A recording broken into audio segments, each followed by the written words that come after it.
नमस्कार, स्वागत है आप सभी का डे नाइट स्टडी के इस ऑनलाइन लर्निंग प्लेटफॉर्म पे।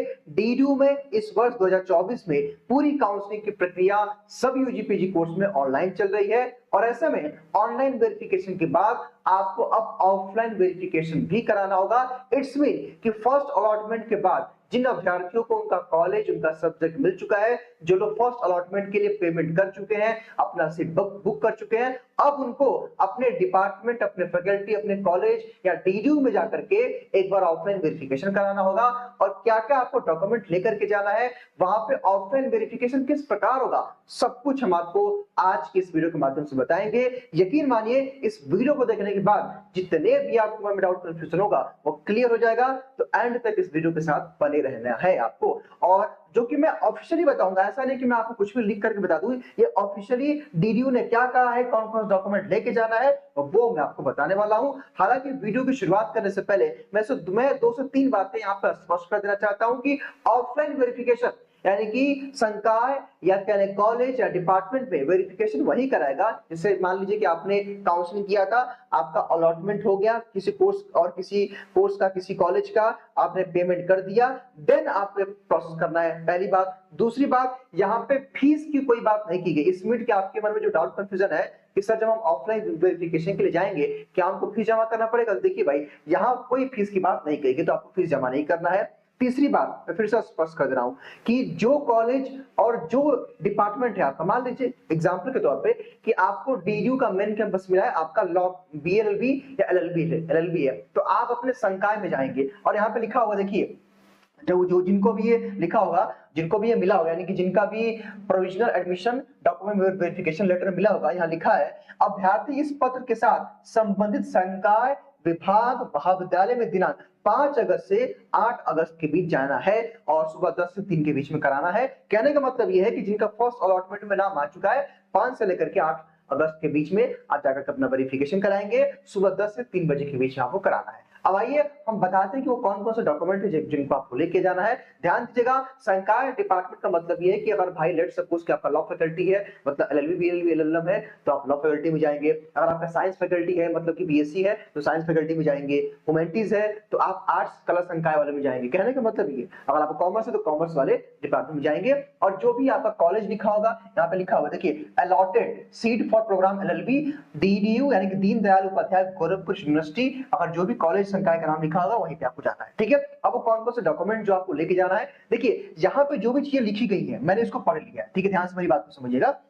उसके बाद यहां मैंने इजी करने के लिए आपको लिख दिया है कि आपको कौन कौन से डॉक्यूमेंट लेके जाना है। ठीक है, तो पहले काम करें कि इसको समझ लीजिए। ठीक है, फिर वहां पे मैं भी छोटी जो भी वहां लिखा हुआ 4 से 5 मिनट समझा दूंगा। सबसे पहले आपको 10-12 की मार्कशीट लेके जानी है। अच्छा, एक बात और ध्यान दीजिएगा कि जितना भी मैं आपको डॉक्यूमेंट बताऊंगा ना, उसका एक ओरिजिनल कॉपी यानी कि मेन कॉपी और दो फोटो कॉपीज ले लीजिएगा। हालांकि एक कॉपी वहां लगेगी, लेकिन मैं कह रहा हूं कि भाई आप एक्स्ट्रा रखिए ना। अगर आपके पास फोटो कॉपी रहेगा तो कहीं ना कहीं जरूरत पड़ेगा ही। मैं बार बार आपको पहले ही वीडियोस कहता आया हूं कि जितने डॉक्यूमेंट्स हैं, ये डॉक्यूमेंट्स का आपका काम आपके विश्वविद्यालय में भी पड़ेगा। लाइब्रेरी कार्ड बनवाएंगे, स्कॉलरशिप का फॉर्म अप्लाई करेंगे, बहुत जगह आपको इसकी जरूरत पड़ेगी। एनसीसी का फॉर्म आएगा, हॉस्टल का फॉर्म आएगा, उन सभी में डॉक्यूमेंट की आवश्यकता पड़ेगी। इसलिए मैं कह रहा हूं कि 4 से 5 कॉपी, 10 कॉपी बनवा कर रख लीजिए, हर जगह आप यूज कर ले। ठीक है, तो देखिए जब आप डॉक्यूमेंट वेरिफिकेशन के लिए जाएंगे तो एक जो भी मैं बताऊंगा डॉक्यूमेंट का हार्ड कॉपी, मेन कॉपी यानी ओरिजिनल, और दो जो है अपने पास फोटोकॉपी रखिएगा। ठीक, 10-12 का मार्कशीट जो है ये वो अभ्यर्थी लेके जाएंगे जो यूजी कोर्स में एडमिशन लेंगे, यानी कि आफ्टर 10+2।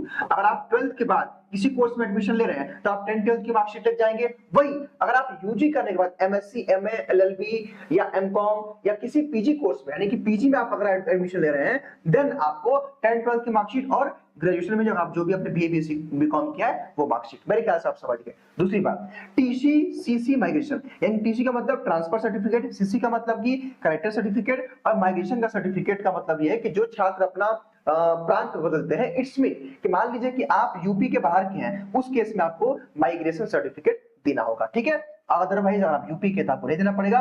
टीसी ट्रांसफर सर्टिफिकेट और सीसी माइग्रेशन जो है करेक्टर सर्टिफिकेट देना पड़ेगा। करेक्टर सर्टिफिकेट और टीसी जहां से आपने रिसेंटली जो भी एग्जाम पास किया वहीं से मिलता है, अपने कॉलेज से लीजिएगा।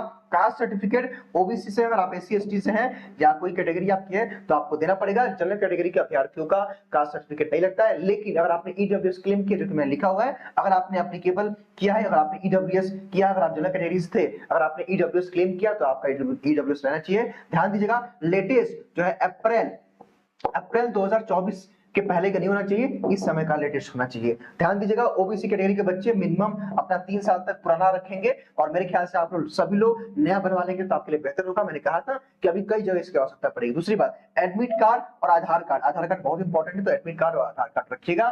दूसरी चीज देखिए, मैं कुछ डॉक्यूमेंट आपको एक्स्ट्रा बता रहा हूं कि मान लीजिए मे भी वहां पे जरूरत पड़ जाए। मैं नहीं चाहता हूं कि आप मेरा वीडियो देखिए, आप दिनेश के साथ जुड़े हैं और आपको वहां पे कोई दिक्कत, तो इसलिए मैं एक्स्ट्रा भी चीजें बता रहा हूं ताकि दिक्कत ना हो। देन 4 ठो पासपोर्ट साइज फोटो ले लीजिएगा।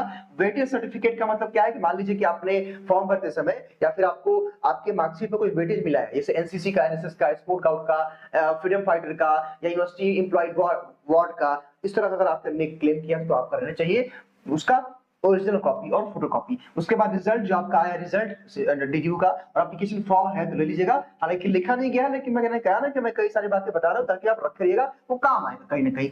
प्रोविजनल एडमिशन लेटर, जो कि ये है, देखिए प्रोविजनल एडमिशन लेटर क्या है, ये वाला जो आप फीस पेमेंट कर देंगे तो इस तरह का आप जब डाउनलोड करेंगे तो इसी को बोलते हैं प्रोविजनल एडमिशन लेटर, ठीक है। उसके बाद फीस रिसिप्ट, जो कि इसी को बोलते हैं, फीस रिसिप्ट भी आपका यही है, ठीक है। और जो आपने काउंसलिंग किया था उसका भी रिसिप्ट रख लेगा, उसको भी काम आएगा। और सीट अलॉटमेंट फीस यही वाला है, देखिए यही वाला पेपर में दिखा रहा हूं, ठीक है। उसके बाद देखिए, उसके बाद बच्चों आपको याद होगा कि मैंने एक काउंसलिंग डॉक्यूमेंट का वीडियो बनाया था जहां पे मैंने एक बात कही थी गैप सर्टिफिकेट के बारे में, ठीक है। लेकिन ऐसा लग रहा है कि इस बार गैप सर्टिफिकेट डीडीयू आपसे नहीं मांगेगा। इट्स मीन कि गैप सर्टिफिकेट की आवश्यकता नहीं है। अगर होती तो डीडीयू यहाँ पे ऑफिशियली इस बात को लिखता। इन केस अगर मान लीजिए कि 5 तारीख को पहली काउंसलिंग है, ठीक है, मतलब ऑफलाइन वेरिफिकेशन, इन केस बच्चे वहां जाएंगे और बच्चे अगर बताते हैं कि सर वहां मुझे गैप सर्टिफिकेट देना पड़ा है, तो मैं वीडियो बना दूंगा और मुश्किल से 1 से 2 दिनों के अंदर आराम से आप गैप सर्टिफिकेट बनवा सकते हैं, ठीक है। तो घबराने की आवश्यकता नहीं। मैं देखना चाहता हूं कि इस बार गैप सर्टिफिकेट मांगा जा रहा है कि नहीं मांगा जा रहा है। जहां तक मुझे ऐसा लग रहा है, मैं श्योर हूं कि 99% चांस है कि आपको गैप सर्टिफिकेट ना देना पड़े। इन केस अगर आप लगेगा तो मैं तुरंत वीडियो बना दूंगा और आप 1 से 2 दिनों के अंदर तुरंत बन जाता है यार, 1 घंटे में बन जाता है, कोई दिक्कत नहीं है, ठीक है, आराम से बन जाएगा। उसी प्रक्रिया में बता दूंगा। लेकिन जब नहीं लगेगा तो मैं क्यों बनाऊंगा, क्यों मैं आपको परेशान करूंगा, ठीक है। तो मैं देखना चाहता हूं, in case by the way 5 तारीख को छात्र क्या कह रहा है कि सर गैप सर्टिफिकेट लग रहा है, मैं शाम तक वीडियो बना दूंगा, 6 तारीख को बनवा करके 7 तारीख को वेरिफिकेशन करा लेंगे, ठीक। चलिए, इतनी सी सारी चीजें, इतने सारे डॉक्यूमेंट आपको लिख जाए, जो कि यहाँ बताया भी गया है कि एक यहाँ पे लिखा है, देखिए, अभ्यर्थी संबंध सरकार विभाग महाविद्यालय में निम्नलिखित प्रपत्रों के साथ उपस्थित होंगे। ऑनलाइन अपलोड सभी अंक पत्रों की मूल प्रति एवं स्व हस्ताक्षरित छाया प्रति। कहने का मतलब देखिए क्या है, मैं समझा रहा हूं। मान लीजिए कि ये सेट ए है और सेट यहाँ पे ये सेट नंबर बी है, ठीक है। कहने का मतलब क्या है सेट ए बी में, कि मान लीजिए जितने भी आपके डॉक्यूमेंट्स हैं, एक सेट ये रहेगा जो कि ओरिजिनल रहेगा ये, ठीक है, ओरिजिनल, और ये एक सेट आपका डॉक्यूमेंट का रहेगा जो कि रहेगा ये जो है